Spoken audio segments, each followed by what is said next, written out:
Good morning, everybody. It is, I think it's like noon. It's 12 something right now. I've been up for a little bit, but I technically woke up maybe 4 hours ago, but I've been up for maybe 30 minutes. I made myself a cup of coffee in my monkey mug. It's still very hot. Yeah, still very hot. But I have a bit of a record haul to show. I decided to do it outside because I hate like doing videos in sort of the same format where I'm kind of in the same place and talking in the same monotone voice. So I figured I could talk in the same monotone voice, but at least be outside where my backyard is in the my backyard is in the background. And it feels pretty all right too. It's a little humid, but yeah, it's not like unbearable. So if it was like sunlight and stuff, then I'd be scared that the records would melt. But this is fine. This is fine weather and a fine temperature. So I've got I did two hauls, and it's kind of in the span of 2 weeks, I think. Um, but there is one central idea with both the halls. The location was the same. It was Better Days East down in Louisville. Um, and there were 6 records in total, 3 records for each hall, 2 halls. Um, so I'll start with the first hall I did, and the first 3 from that, and then I'll do the next 3 that were from the second hall. Um, so this first one, this is Bob Dylan, John Wesley Harding. I think this was either 1967 or 68. This was the follow-up to Blonde on Blonde. You wouldn't think this is the follow-up to Blonde on Blonde because of how like different in sound he's going for. This is kind of a return to form, I'd say, because it's like there's not a ton of electric instruments, so he's going back to sort of that folkier sound, mostly acoustic. His writing is still fantastic on here. That is something that isn't sacrificed. I don't revisit it a whole lot. I still really enjoyed this album anytime I hear a song off of it. But it's not one that I listen to in full a whole lot. But some of my favorite songs are As I Went Out One Morning. Let's see. I Dreamt I Saw St. Augustine. That's a really great song. The Ballad of Frankie Lee and Judas Priest. There are a lot of stories in these songs. There's a lot more storytelling compared to probably his past works. Like, I feel like each song, like, there's very direct stories, like The Ballad of Frankie Lee and Judas Priest, and then I Dreamt I Saw St. Augustine, and both those are really great.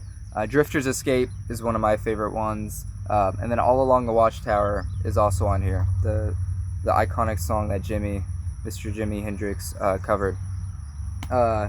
Dear Landlord, I love that song. That's the first song on side 2. Down Along the Cove is pretty good. Then I'll be your baby tonight. That's the first song. I mean, that's the last song on this, and I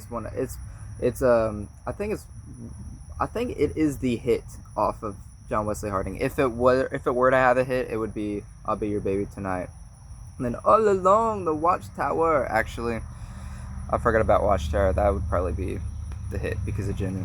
But yeah, this is a great album. It's a little worn down. Like the bottom is kind of splitting. The record is kind of peeking out, but that's fine. And then there's this kind of story section on the back. I haven't read yet, but it's about Frankie Lee, and like kings, and says Dylan by name apparently. But yeah, great album, solid album from Mr. Dylan. Then we've got Band on the Run by Wings or Paul McCartney. I don't know when this was. I know this isn't the first Wings release. The first Wings release was like Wildlife or something. I haven't listened to that. The 2 Wings things I've listened to have been Band on the Run and then Venus and Mars. which are both really good. Actually, no. Now that I think of it, Speed of Sound.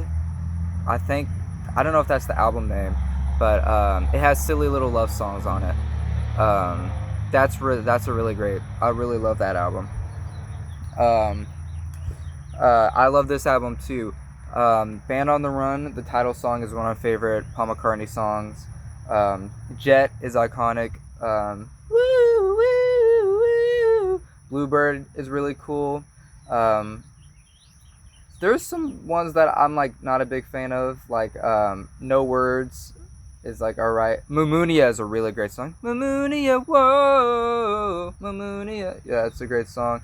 And then the last song on here, 1985, is a banger. That is a banger. It's groovy. It's got such a nice groove to it. It bangs. It does. Um, yeah.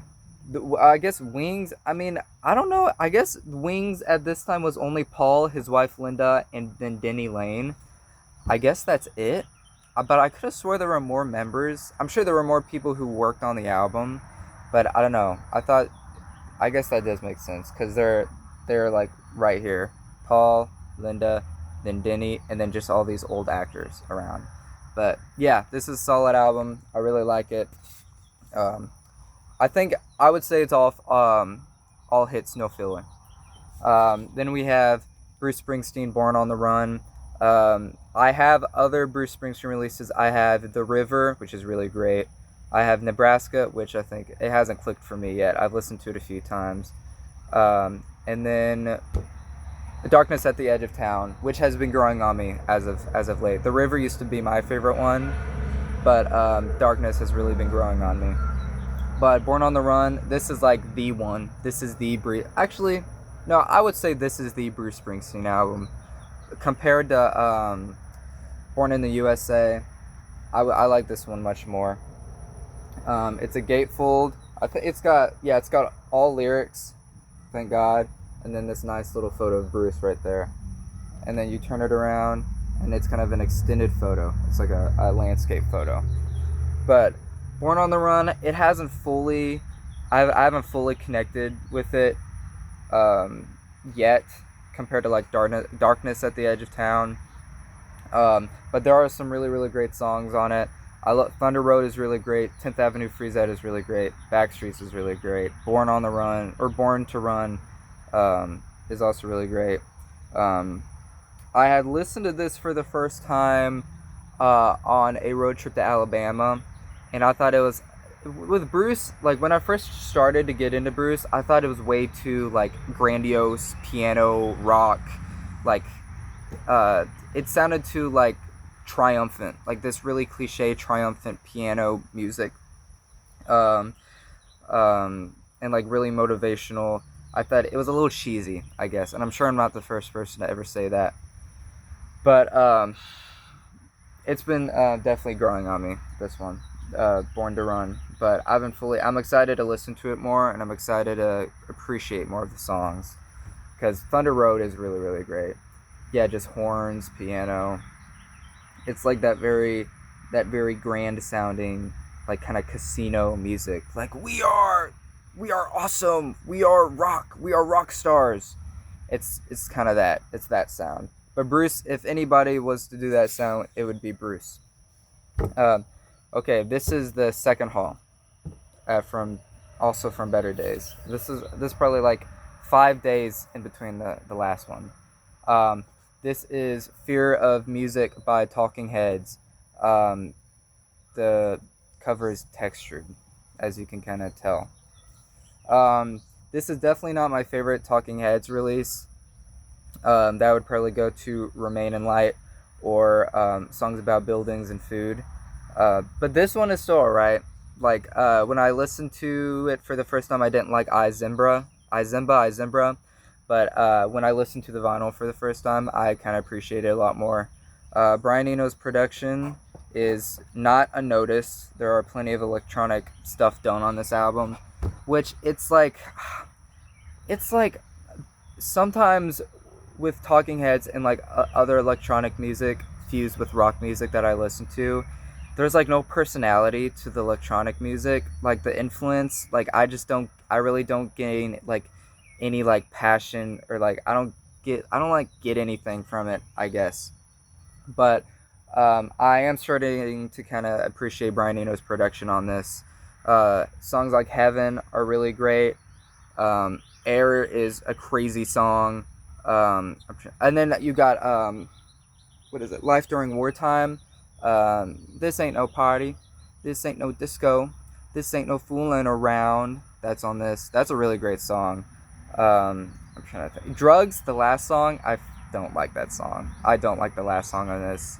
Talking Heads, they do this stupid shit with the electronic stuff sometimes, or maybe it's Brian Eno, but yeah, that song is so like it's dumb. I'm trying to think of Cities. Cities was one of my favorite song off of this. I couldn't sing a lyric from it, but it was definitely a song that clicked for me on a first listen. This was the album before Remain in Light. So I guess that puts things into perspective. Remain in Light is great though. I have that and this on vinyl now, but this is still a solid album. But other than like the last 3 albums I talked about, there is a song on this that I actually just don't like and will probably never want to listen to, which is Drugs. Yeah, that's Talking Heads. And then we've got Joni Mitchell, Blue. I really love Joni Mitchell. I have Hejira on vinyl, and I also have Court and Spark. I fell in love with Hejira immediately. This one is still kind of growing on me. I think I guess with Joni, I really like a more musical Joni compared to this kind of stripped back Joni. But her writing on this is still brilliant. The run-on themes of the color blue and just the way she talks about people and the way she discusses relationships is very real, and it's not sugar-coated. And it is very blue. The way she sings is very blue. I wouldn't call this blues. It puts a new definition on the word blue for me. But it's still a fantastic album, and there are lyrics. There are lyrics on it. All I Want is a really great song. My old man, he's a singer in the park. Yeah, her voice is insane on this. Her voice, like, I guess for me, it makes up for most of the lack of instruments, but I'm sure it makes up for the lack of instruments for, like, anybody. I'm trying to think. Little Green is a heart-wrenching song. I'm trying to think. I knew the meaning of the song, but I like forgot about it. I don't want to say what I thought it was about because it's probably wrong. I think it's about her losing a child or giving birth to a child. I don't know. It's either or. And then blue songs are like tattoos. You know, I've seen the sea. Yeah, Blue is a really great song. River is a really good song. It's got like this kind of Christmas motif to it, and she literally just flat out plays like shoot, I don't know what Christmas song, but it sounds just like a Christmas song that you've probably heard before. It's coming down on Christmas. They're cutting down trees. They're putting up reindeer and singing songs of joy and peace. Oh, I wish I had a river I could skate away on. She's like the poetics here are really, really great. California was my favorite song on this. Joni, throughout the album, she plays piano, obviously, but she also plays the mountain dulcimer on songs like California and Carrie, I'm pretty sure. But California, I love the intro to that song with the dulcimer. I think it's beautiful. Sitting in a park in Paris, France, reading the news and it sure looks bad. They won't give peace a chance. That was just a dream that some of us had. I love that song. And then A Case of You. That's a really great song. There's just a lot of, it's just like no filler, all hits. And then the last time I saw Richard, that hit hard for me, in particular because my grandpa's name is Richard. He hasn't passed and I still keep in contact, but it's just that sort of name recognition, I guess. The last time I saw Richard was Detroit in '68, and he told me all romantics meet the same fate someday. Cynical and drunk and boring someone in some dark cafe. You laugh, he said, you think you're immune. Go look at your eyes, they're full of moon. You like roses and kisses and pretty men to tell you all those pretty lies, pretty lies. Oh, only those pretty lies. Um, there are people like Stephen Stills on this. James Taylor is on this. Um, I thought Crosby was on this, but I guess not. He's on a couple other Joni stuff. This might actually be partially about Crosby because they were in a relationship together. But yeah, solid album. I like Joni a whole lot. Now this one I can't really talk about a whole lot. This is Blood, Sweat, and Tears. I think this is their first one. I know they have a second and third one, or second and third self-titled. I picked this up because I listened to the first song, Variations on a Theme by Eric Satie, the first and second movements. A beautiful song. You've probably heard the song before because I think it's gotten some traction. I think a piano cover of it has gotten a ton of traction on social media. It's became like a popular sound. But that first song is beautiful. And the rest of the other songs on here are also really great. I can't really talk about them. It's big. There's a lot of members in the band. There's 9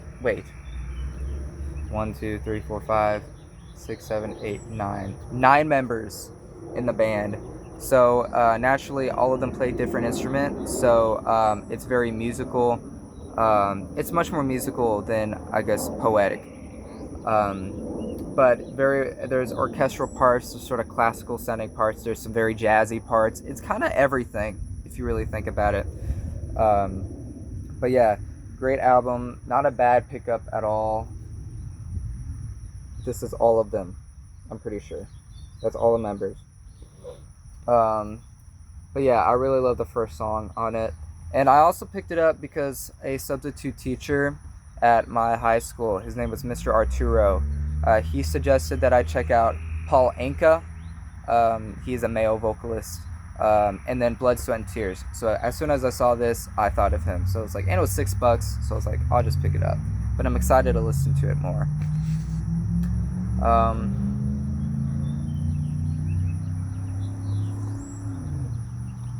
That's it.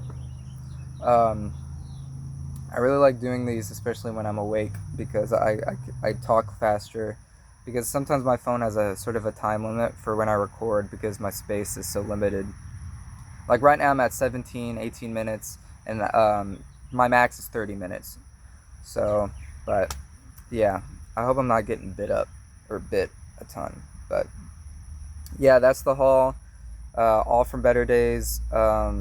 Really great picks. I wouldn't say there is a dud in the picks. But yeah, that's it. Everybody have a great day.